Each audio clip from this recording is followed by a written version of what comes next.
Il y a beaucoup de personnes qui se lancent dans Amazon FBA avec de très bonnes intentions, une grosse dose de motivation. Et malheureusement, il y a un endroit où ça bloque souvent et cet endroit, ça va être la recherche produit. À ce moment-là, il y a pas mal de gens qui se rendent compte que trouver un produit à vendre, c'est compliqué, ça prend du temps, c'est vraiment pas aussi facile qu'ils pensaient. Et puis du coup, qu'est-ce qui se passe à ce moment-là? Ils réalisent que la marche est un petit peu trop haute, ils abandonnent, ils cherchent d'autres choses à faire, ils achètent une autre formation et ils commencent à se lancer sur un autre business model qui est soi-disant plus facile. Alors dans cette vidéo, j'aimerais vous parler de l'erreur numéro 1, vraiment l'erreur principale que les novices font quand ils cherchent un produit à vendre sur Amazon FBA. Si vous êtes novice vous-même et que vous essayez de trouver un produit à vendre en ce moment sur Amazon, cette vidéo est ultra importante. Je vous conseille vraiment de la regarder jusqu'au bout. Ici, je vais parler en fait de la mentalité, de l'approche que la plupart des gens ont quand ils cherchent un produit à vendre. Et cette mentalité qui peut être vraiment désastreuse, qu'est-ce que c'est? C'est ce désir, cette envie, ce besoin de trouver une opportunité en or, un produit 10 sur 10. Sinon, voilà, s'il ne trouve pas cette opportunité, ce produit vraiment parfait, eh bien, il ne se lance pas et ça, c'est un énorme défaut. Et donc, je vais vous en parler un petit peu plus en détail dans cette vidéo. Parfois, ça me surprend vraiment, c'est-à-dire que j'ai des élèves en coaching, on passe en revue une opportunité de produit ensemble, donc voilà, on regarde le marché, on regarde l'opportunité et puis voilà, tout a l'air d'être correct, hein, le produit est bon, le marché voilà, est intéressant, je donne mon feu vert et puis quelques semaines ou quelques mois après, voilà, on reprend contact avec cet élève et je demande s'ils se sont lancés et finalement non. À ma grande surprise, ils ne se sont pas lancés. Et ça, c'est quelque chose qui arrive beaucoup plus souvent que vous ne le pensez et que je l'aurais pensé aussi. C'est-à-dire qu'il y a beaucoup de gens qui décident que cette opportunité, elle était bien, le produit était bon, mais il y avait quelque chose qui n'allait pas, c'était pas parfait et donc du coup, ils se sont pas lancés. Et quand je vois ça, je me dis que c'est vraiment dommage parce que l'opportunité, dans la plupart des cas, elle était là et il y avait de quoi lancer un produit et commencer à construire un beau business. Et donc le problème ici, c'est que la plupart des personnes essayent vraiment de trouver une opportunité qui va cocher toutes les cases une à une. Et quand vous faites ça, eh bien au final, vous passez à côté d'opportunités qui sont vraiment intéressantes. Tout ça parce que vous cherchez une opportunité immanquable, en fait une opportunité, une niche, un produit qui va vous donner cette confiance absolue. Et je pense qu'il y a une partie du problème qui est ici, c'est cet aspect de confiance. Quand vous allez lancer un business, vous pouvez trouver le meilleur marché du monde, vous pouvez avoir le meilleur produit du monde. Il y a toujours un certain pourcentage de risque et d'incertitude. Et ça, c'est quelque chose qui va être commun au fait de commencer n'importe quel business. Il va toujours y avoir ce risque. Donc, il ne faut pas chercher une opportunité qui va enlever tous ces risques-là parce que ça n'existe pas. Alors du coup, comment éviter cette erreur? Comment trouver le bon équilibre quand vous faites votre recherche produit entre le fait de suranalyser et d'être un petit peu paralysé par le fait que vous n'avez pas trouvé d'opportunité parfaite et entre le fait d'aller trop vite et de vous lancer sur un produit qui n'est pas une bonne opportunité parce que ça aussi, ça peut être dévastateur. Du coup, on va regarder ensemble maintenant les facteurs qui, selon moi, sont des facteurs essentiels. Ce sans quoi vous ne pouvez pas vous lancer ou en tout cas, je vous déconseille vivement parce que ça va être très compliqué si vous n'avez pas ces quelques facteurs. Et ensuite, on va voir une liste de facteurs non exhaustive, mais une liste de facteurs qui vont être en bonus, des facteurs qui, certes, si votre opportunité les a, si votre produit coche ces cases-là, ça va être excellent, mais c'est plutôt du bonus. Alors, le premier facteur essentiel, à mon avis, c'est de s'assurer qu'il y a de la demande pour le produit que vous vendez. Si vous vous lancez dans un marché où il n'y a pas de demande, où il n'y a pas assez de demande, ou alors la demande, on va dire, n'est pas répandue, n'est pas divisée de la bonne manière entre les vendeurs, eh bien, à mon avis, ça va être très très compliqué parce que voilà, quand on vend sur Amazon FBA, on n'essaye pas de créer un marché, on n'essaye pas de créer une niche, de créer de la demande, on essaye de s'insérer dans un marché où il y a déjà de la demande, où il y a d'autres vendeurs qui ont fait les preuves pour nous. Et donc du coup, le fait d'avoir de la demande enlève pas mal du risque. On sait que c'est un produit qui va vendre, on sait que c'est un produit qui est en demande sur Amazon. Donc voilà, à mon avis, une niche avec de la demande, donc il y a certains critères à respecter là-dessus. Vous pouvez utiliser des outils comme Jungle Scout, comme Helium 10 pour analyser la demande. Et c'est ça qui est génial avec Amazon, c'est que vous ne vous lancez pas dans l'inconnu, dans l'ombre. Vous vous lancez en sachant avec une grande précision quels sont les chiffres d'affaires des produits qui sont déjà vendus dans cette niche. Donc ça, c'est quand même vraiment pas mal du tout pour limiter les risques. Ensuite, le deuxième facteur essentiel, à mon avis, c'est de se lancer dans une niche sur un produit qui remplit son job, c'est-à-dire qui fonctionne bien, pas un produit qui ne sert à rien, pas un produit qui ne marche pas un produit que les clients n'aiment pas, mais un produit qui réellement remplit son job à 100%. Donc c'est toujours mieux de construire un business sur la base d'un produit qui est bon, qui est réellement bon. Et si on vend des produits physiques, donc si vous vendez un produit qui ne marche pas, qui ne fonctionne pas bien, ou les clients ne sont pas contents, sur le long terme, ça va être extrêmement compliqué. Donc je ne vous conseille pas.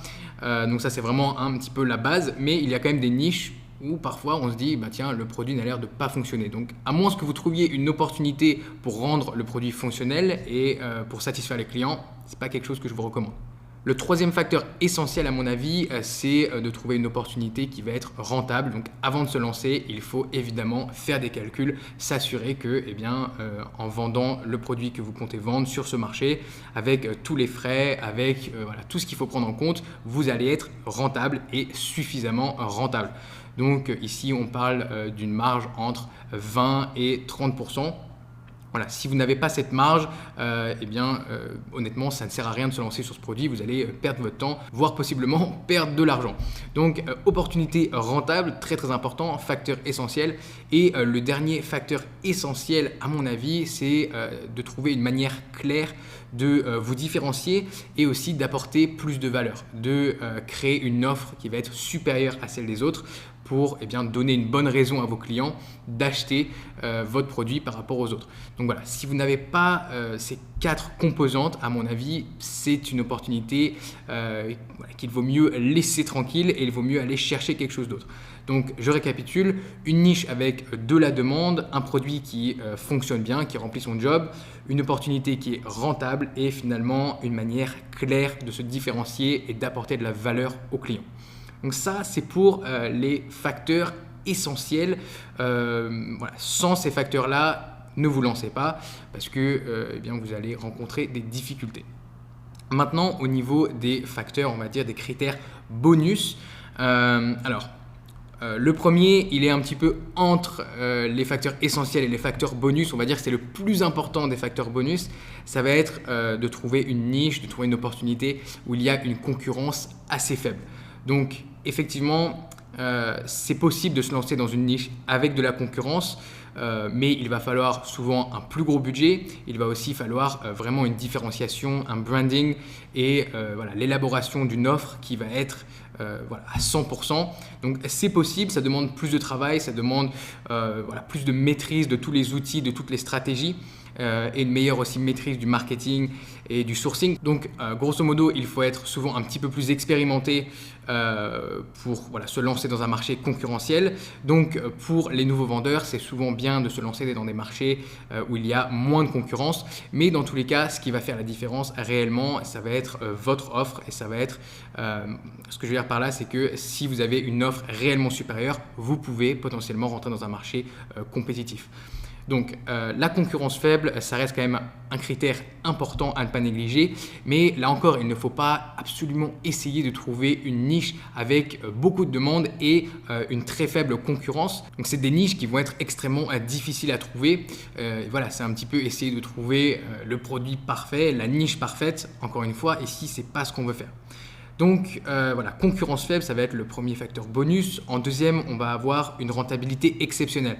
Alors effectivement, c'est toujours mieux de se lancer sur un produit qui a une rentabilité de 35-40%. C'est génial.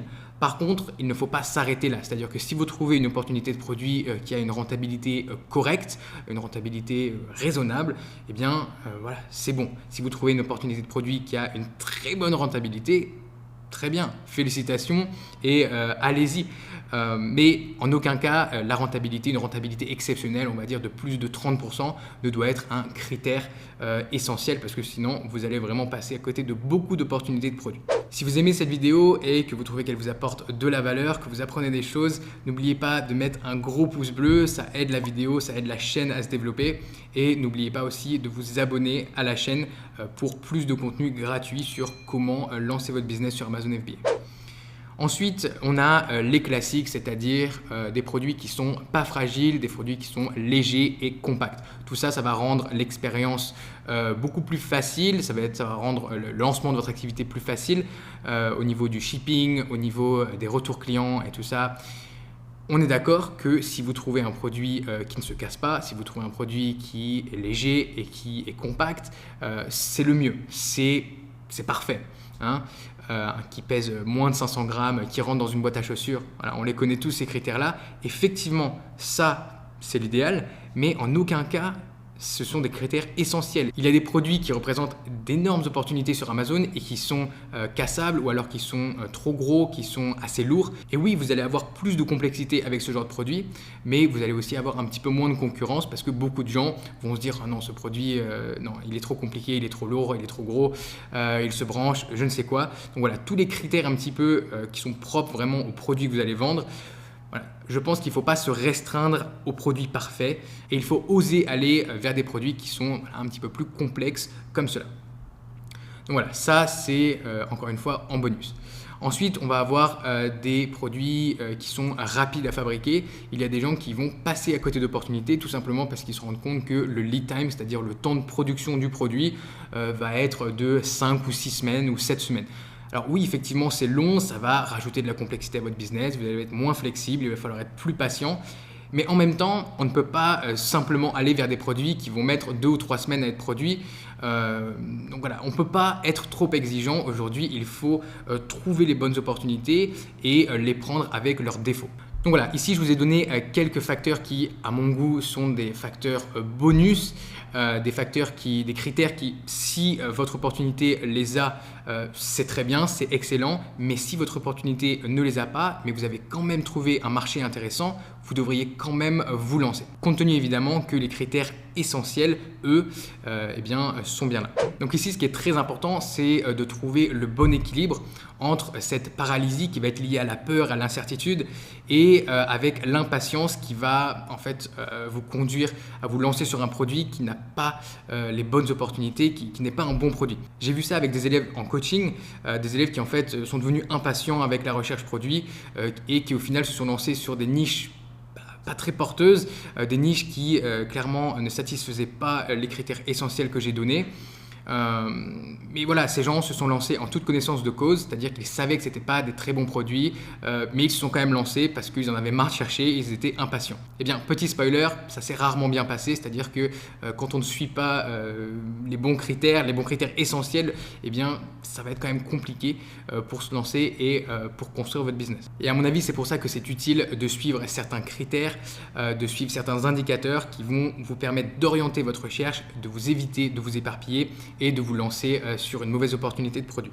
Et justement, à propos de ça, dans mon nouveau programme FBA Accelerator, je consacre un module entier qui est divisé en 3 sections juste à la recherche produit parce que c'est une étape vraiment importante, primordiale dans le lancement de votre business. Et donc ensemble, on regarde les critères qui font qu'une opportunité de produit est bonne. Je vous donne aussi mes meilleures méthodes, mes meilleures techniques pour trouver des niches, pour trouver des idées de produits, quels sont les facteurs à prendre en compte et entre quelles fourchettes vous devriez chercher. On regarde aussi évidemment comment estimer la rentabilité d'un produit, comme on l'a vu, c'est un facteur essentiel. Et enfin, on voit comment valider une niche et choisir un produit sur lequel se lancer. Donc si c'est quelque chose qui vous intéresse, que vous avez envie d'aller un petit peu plus en profondeur sur ce sujet-là et que vous voulez être accompagné et suivre une méthode précise, le lien est dans la description.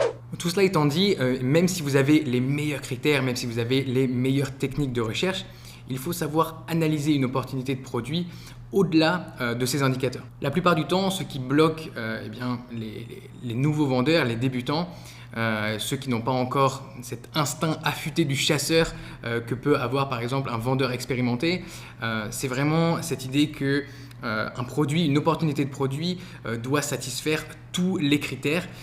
Et ça, voilà, c'est vraiment une source de blocage majeur. Ce qu'il faut comprendre ici, c'est que les facteurs, les critères sont là pour orienter, pour guider votre recherche, mais la décision finale, ça doit quand même être basé sur votre jugement. Si vous attendez l'opportunité parfaite pour vous lancer, je peux vous dire dès maintenant qu'il y a une très forte chance pour que vous ne vous lanciez jamais. En 2021 surtout, c'est devenu très dur de trouver une opportunité entre guillemets parfaite. Et même quand on est expérimenté, même quand on a l'habitude de trouver des produits, de lancer des produits et qu'on a un petit peu plus cet instinct, eh bien la plupart du temps, trouver une opportunité parfaite reste quand même une part de chance. Je voudrais finir sur 2 petites précisions à propos de ces opportunités parfaites, imparfaites. Dites-vous que quand vous trouvez et si vous trouvez une opportunité parfaite, chose que beaucoup de gens s'obstinent à faire, une opportunité voilà, qui va vraiment représenter tous les critères qu'on veut pour vendre sur Amazon FBA idéalement, eh bien, quand vous allez trouver cette opportunité, vous n'allez pas être le seul. Il va y avoir beaucoup d'autres vendeurs affamés qui vont sans aucun doute trouver cette opportunité. Et donc si cette niche est aussi bonne que ça, vous vous dites bien que vous n'allez pas être le seul à vouloir vous lancer et à avoir la confiance pour vous lancer sur ce marché. Donc attention aux marchés qui sont parfaits, parce qu'entre le moment où vous trouvez le marché et le moment où vous vous lancez, l'opportunité peut se bouger. Et à l'inverse, quand vous trouvez une opportunité, voilà, un produit qui a certains défauts, par exemple un produit qui est trop lourd, un produit où il y a pas mal de concurrence, eh bien il y a pas mal de vendeurs qui vont être un petit peu rebutés par ça et qui vont passer leur chemin en se disant non, cette opportunité est pas bonne, moi je cherche le produit parfait. Et donc en vous lançant sur ce genre de marché, vous allez être un petit peu plus tranquille la plupart du temps. Après, je ne vais pas vous mentir, trouver un produit, un bon produit, ça reste une étape difficile, ça reste une étape pendant laquelle il faut être patient, ça peut être assez fastidieux comme processus, mais je le répète, c'est ultra important pour le lancement de notre activité et si vous voulez construire un business solide et un business rentable. Donc faites attention à ce qu'on appelle the analysis paralysis, c'est-à-dire voilà, le fait d'être paralysé quand on suranalyse un petit peu tout et ne vous mettez pas trop de pression non plus, c'est-à-dire que votre premier produit ne doit pas obligatoirement être un home run, c'est-à-dire ne doit pas obligatoirement être voilà, quelque chose qui va propulser votre business dans les 6-7 chiffres de chiffre d'affaires. Votre premier produit, principalement, va vous permettre de vous lancer, va vous permettre de générer vos premiers euros. Le plus important, c'est d'être rentable, c'est de se lancer et de commencer à maîtriser tout le business model, les outils, Amazon, etc. Bon, bien sûr, après, si vous trouvez une bonne opportunité pour faire un carton sur votre premier produit, je vous en prie, allez-y. J'espère que cette vidéo vous a plu, j'espère que j'ai pu un petit peu vous éclairer et vous débloquer sur certains aspects de la recherche produit. Si vous voulez aller plus loin là-dedans, si vous voulez suivre une méthode pour trouver un produit, le lien de ma formation est dans la description de cette vidéo. Si vous avez des questions, n'hésitez pas à les poster dans les commentaires juste en dessous. Je lis et je réponds à tous vos commentaires. Et sur ce, je vous dis à très vite pour une nouvelle vidéo sur Liberté Digitale.